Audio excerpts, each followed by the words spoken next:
A Cure for Wellness is a movie that was directed by Gore Verbinski, the guy who brought us the Pirates of the Caribbean trilogy, the original trilogy before they made 4 and 5.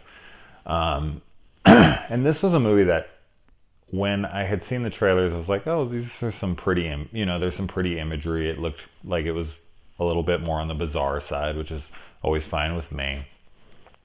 And then I started hearing, when it was released, I started hearing horrid things, just bad, bad, bad, bad, all over the place, everywhere I looked. And while I'm not the person who usually listens to stuff like that, I've had kids in the last 5 years, and that has made me limit my ability to go to the theater as much. So I do have to be a little bit more picky when it comes to the theater watches. So I just missed it in theaters, and I just kept hearing bad, bad, bad. Then a couple buddies of mine, Daniel in particular, he told me that this movie was fabulous and, well shot, this and that. And I was like, what? Okay, if Daniel says it's good, if a couple of my other friends says it's good, it's got to be at least worth a watch. And another one of the reasons that I had kind of steered clear of it was because of the near 2.5 hour runtime. And I was like, well, if it sucks and I'm sitting here watching a 2.5 hour shitty movie, that's going to fucking really suck. Because I could sit through Return of the King is one of my favorite films of all time. And it's like 4.5 hours with the extended edition. And I can watch that with a fucking smile. I look like I just got, gassed by the Joker in the first Batman movie. When I'm watching that, I'm just smiles the whole time. So runtime doesn't turn me off. It's just, if it's a shitty movie and I'm sitting there for 2.5 hours, it's like, fuck me. So, I was like, all right, fine, I'm in, let's go. Now, something I want to say before, though, is I've talked to a couple people here and there who don't seem to be able to tell the difference between DVD quality and Blu Ray quality. And I'm not sure if they're like trying to watch it on their Casio watch or if they're blind, or I'm not sure, because there is such a drastic difference between the two, and never so much than here. This is the most beautiful Blu-ray I think I've ever seen. The transfer on this, whatever, the way that this was shot, my God, is this a gorgeous film, and fuck does this Blu-ray just, oh, man, it's fantastic looking. So if you're already a fan of this movie and you want to see it again or whatever, you should buy it in Blu-ray 100%. It's only $13 on Amazon right now. I might have to pick it up myself. Now, getting into my thoughts on this film, it is one of the most, it's one of the most beautiful looking horror movies ever. Now, when I say horror, I kind of use that a little bit lighter. What this movie reminded me of, and I had a couple friends say this too, so I'm borrowing from them a little bit, but I feel like I would have come up with the same exact sentiments here. It felt like 1960s, 1970s Italian Gothic, Mario Bava, Lucille Fulci style film. You are not going to get a movie like this probably ever again. I mean, it might happen again, but it just doesn't happen anymore at all. The fact that this got made in this country and was released here wide is crazy to me, because this is not a film for a general wide released audience. It kind of reminds me, the movie is nothing like this, but it reminds me of Mother, the Darren Aronofsky film with Jennifer Lawrence. I watched that and was like, even though I really enjoyed that movie, I was like, this is not meant for a large scale audience. This is a movie that's released through like A24 and hits that its target demographic, people like me, people who are into something different than a Marvel movie or, what's catering to the masses.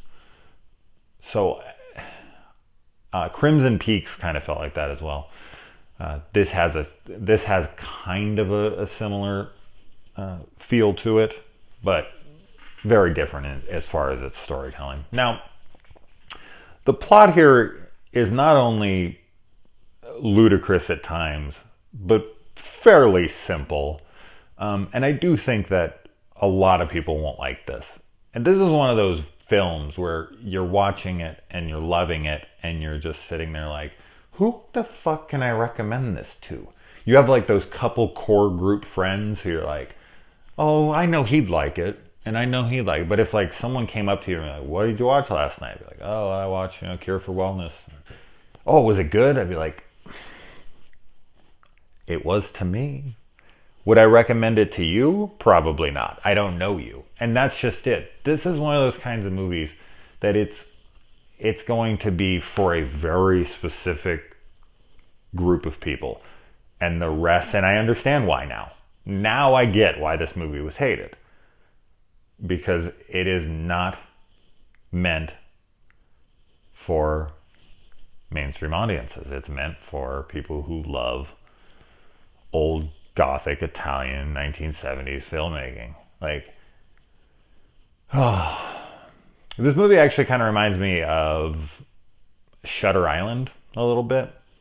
And the main actor, this kid, actually reminded me of Leonardo DiCaprio a little bit. Not anywhere near as good as an actor. He's not bad. I know a lot of people find him annoying. I thought he was fine. There's a couple moments, especially at the very last, 5 seconds. I don't know what the hell they were thinking with that.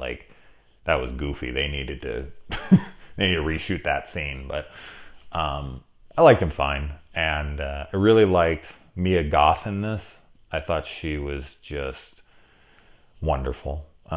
This movie is very, very beautiful, hauntingly beautiful, which those kinds of films always were. And so that's no exception here. The cinematography in this film, the way this film is shot, the music, the music. This film is all about just letting your eyes soak up the enriched texture, the gorgeous scenery, the beautifully placed shots. This isn't a film that you're going to go into for plotline. I'm not saying there's no plot, but the plot is fairly simple, and it will probably annoy some, most people who are going to be like, well, why would that happen if this and that and blah. And it's like, no.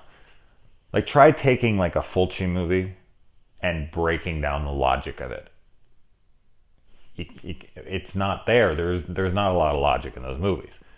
It's all about style, and this movie just oozes style. It's like bleeding off the screen, and we just don't get those kinds of films.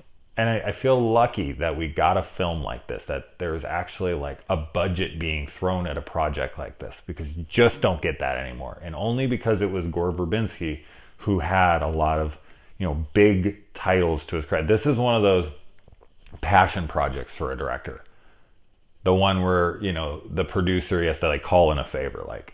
Hey man, I made all those Pirates of the Caribbean movies for you. You need to throw me a bone now. Or maybe he produced it himself. I didn't look into who produced it, but usually that's how it goes. It's kind of, you make the studio movies, and then you're like, all right, my turn. Now I get to make a film as an artist. And this is that film. And I don't, it's a shame that I can't recommend it to everybody. It's a shame that I can't walk up to people and be like, this is an amazing movie, because I feel like they're going to come back to me and be like, you're a dick. You wasted 2.5 hours of my life. That movie didn't make any fucking sense. It was stupid. I could break down this and and it's like, just watch the movie, because a lot of movies are about storytelling, and I'm fine with that. But other films like this are there for artistic purposes. They're meant to be art. And that was, I feel like, the original intention of film, And I can enjoy both. I'm all about, and you can put two in one for sure. But this film is all about style. And man, if you love style, you love, like, as I said, the Italian, I already said it like twice now. If you love that shit, man, absolutely check this out. I didn't feel the runtime. It felt a little slow in spots for me, but it's something I could definitely watch again. With it only being like $13 on Blu-ray on Amazon, I'm telling you, this is the best Blu-ray I've ever seen. It got a 5.0 on Blu-ray.com, which they don't give out a ton of those, and it's absolutely deserves it 100%. My God, it is incredible looking. This is the first time I've recorded a review without any notes. I usually keep them right here in my lap, and I've written things down, but this is one of those movies where I was just so taken aback watching it. It's just like soaking it all in. The music, like, I love music that has that, like, a girl like humming or like kind of swooning, like there's movies that, like, especially Italian films, I don't know what it is about that. It is so hauntingly beautiful. Like, I've already used that as an example before, or description, but it's like the best description I can give to this, and especially towards the music there. So anyway, I'm gonna stop rambling now. I think I repeated myself like 2 times on each thing. I apologize, but I'm kind of still like, this is one of those films you want to watch a couple times, but I don't got a couple times. I gotta get this out so I can get it to you guys. Let me know if you saw it. Please let me know if this was a total waste of your time, if I recommended it to you. I apologize, but I feel like I gave you a good enough idea of what this is.